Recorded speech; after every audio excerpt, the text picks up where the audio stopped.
The spring of 1945 marked a season of endings and strange, uncertain beginnings. On the vast, sweeping plains of Texas, thousands of miles from the scarred battlefields of Europe, a convoy of trucks arrived at Camp Hereford. This sprawling facility had been constructed to house thousands.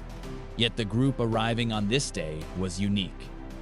287 female German prisoners of war. These were mostly young auxiliaries from Flak and Signal units, captured during the Allied forces' final, grinding push through Germany. Many had marched for weeks before transport, their wrists bearing the raw, angry marks of rope and wire restraints. Even now, upon arrival, some still wore heavy metal shackles on their ankles, remnants of hasty and fearful security measures. As they stared out at the flat horizon, they braced themselves for the worst, their minds filled with circulating rumors of American revenge, harsh labor, and cruelty. When the transport trucks finally ground to a halt at the camp gate, the women were ordered down and lined up for inspection. Captain Roy Mallister, a tall Texas rancher turned camp advisor, walked the line accompanied by his military police. His eyes scanned the row of exhausted women until his gaze fell downward. He saw the chains. He paused directly in front of 21-year-old Elsa Mueller from Stuttgart. Her ankles were raw and bleeding, the metal biting into her skin. Without speaking a word, Roy knelt in the Texas dust. He pulled a pair of heavy bolt cutters from his belt and positioned them around the iron links. There was no ceremony, just the sharp, decisive snap of breaking metal. One by one, Captain Mallister and his men moved down the line, removing every single restraint. Elsa stared down at her liberated ankles, then up at the American officer, her voice trembling as she spoke. "You removed chains." Roy stood up, dusting the dirt from his knees, and looked her in the eye. "You're not animals, ma'am. No need for chains here." Elsa's eyes welled up, and she began to weep. Then another woman joined her, and soon the entire line was overcome with quiet, disbelieving tears. They had steeled themselves for punishment. Instead, they had been given freedom from the very symbols of their captivity. The heavy chains hit the Texas dirt with a metallic clatter that seemed to echo across the entire camp.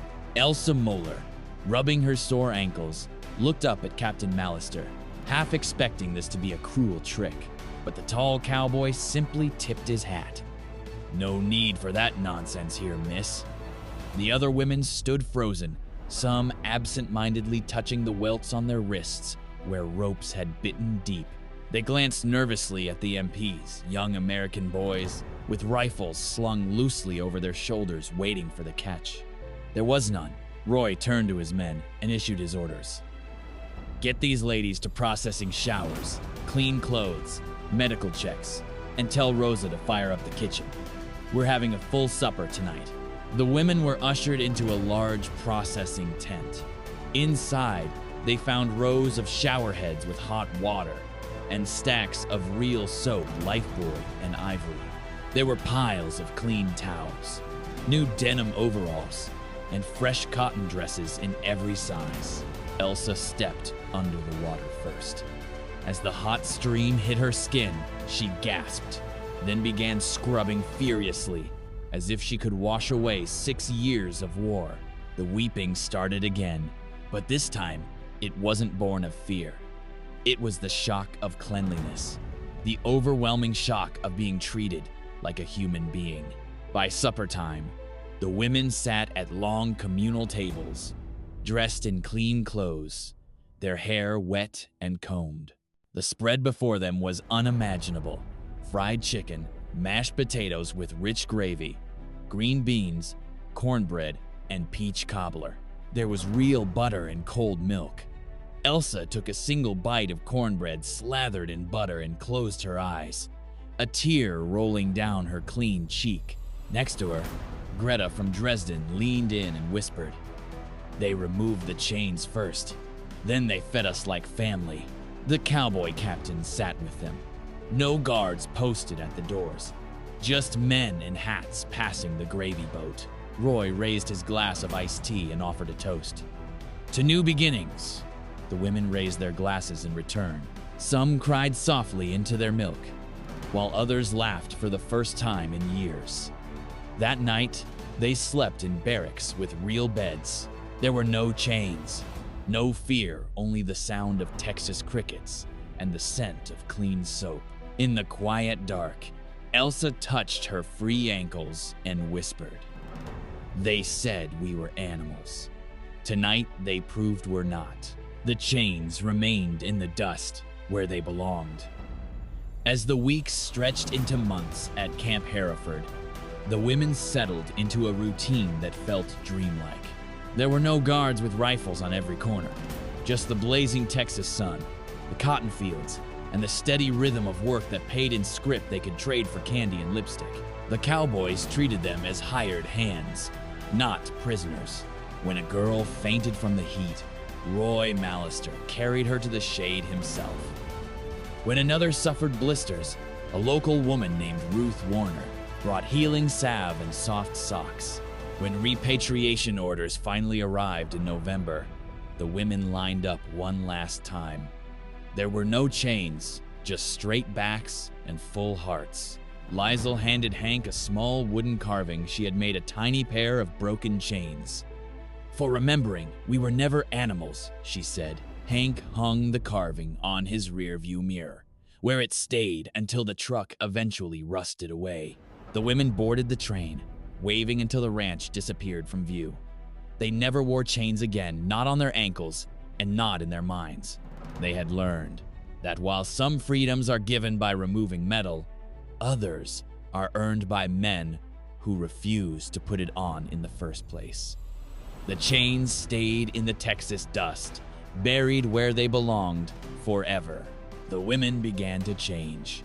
They laughed at the jokes told by Billy Ray, one of the ranch hands, and they sang German songs while picking cotton. They began to ask questions about America, real, curious questions. One evening in October, a prisoner named Liesl sat on the porch steps with an old hand named Hank. "Why no chains?" she asked. Hank chewed thoughtfully on a piece of straw before answering. "Because my daddy taught me cattle need fences. People need trust. You girls ain't cattle." Liesl's eyes filled with tears again, but this time, none fell. When repatriation orders finally arrived in November, the women lined up one last time. There were no chains, just straight backs and full hearts. Liesl handed Hank a small wooden carving she had made a tiny pair of broken chains. "For remembering, we were never animals," she said. Hank hung the carving on his rearview mirror, where it stayed until the truck eventually rusted away. The women boarded the train, waving until the ranch disappeared from view.